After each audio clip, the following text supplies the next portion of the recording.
Alrighty, guys, this is John, Chef John from Grab and Go and Grab and Go Concessions. Today, I'm outside in the outdoor kitchen. I got something I want to show you guys. This is a sugarcane machine. Now, this sugarcane machine, for those of you guys that are into juicing, like me, I made my own sugarcane machine, actually. Why? Because I didn't want to buy a $1,200 machine that I didn't trust. Now, this manual contraption here, I added a motor to it. If you notice, it's sitting on a table. This table is used to be a Craftsman table saw. Took that apart, had that sitting around, and then it's working fine, actually. What you're looking at is the sugarcane. Anyway, there it is. See the pulley? Main pulley. Motor pulley. Sits on a Craftsman old table saw. I'm going to use this thing, guys. I'm going to put it to use. I'm going to show you how efficient and how fast this thing is.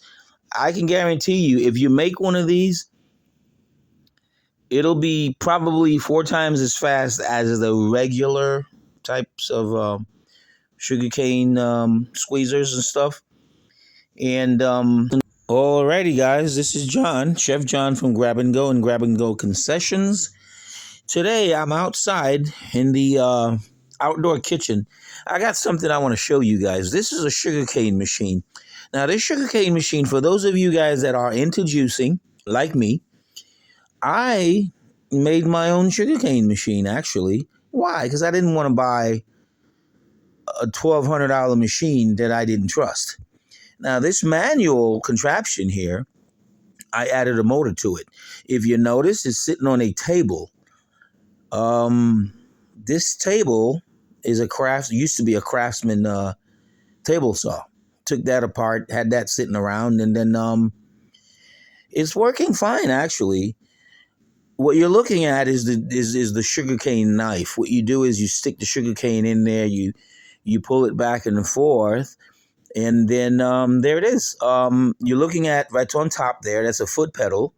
The 2 adjustments of the machine for your thick sugarcane.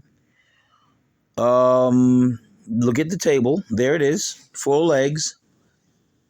I hooked up the motor to it. This motor is a Vever, I believe the company's name is. By the way, I got everything from Amazon.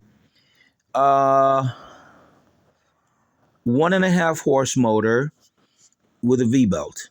It works fine. The only thing is it's really fast.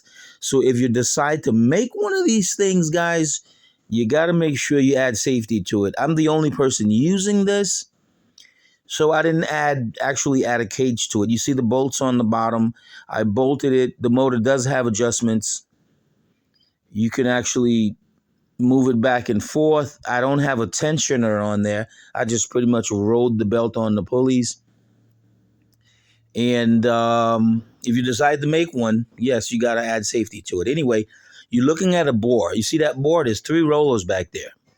Those 3 rollers is what your sugar cane goes through. It squeezes the cane into juice. In some cases, you can add, you could do a 2-pass. But if you adjust it thin enough, you could just do a 1-pass. You may not have the time for that. But again, this is very fast. If you're not a responsible adult, I don't suggest this for anyone who's just going to leave it around for kids to play with it. Anyway, there it is.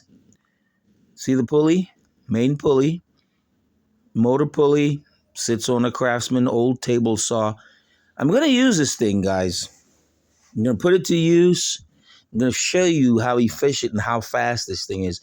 I can guarantee you, if you make one of these, it'll be probably 4 times as fast as the regular types of sugarcane squeezers and stuff. And the motor is 60 hertz. You got to watch that. And when you buy equipment, especially from places like overseas, you got to watch the hertz.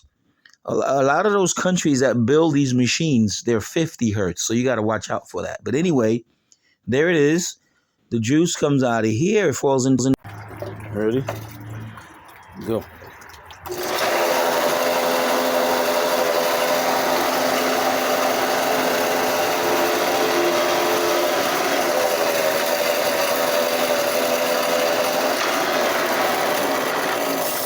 ton chocolat.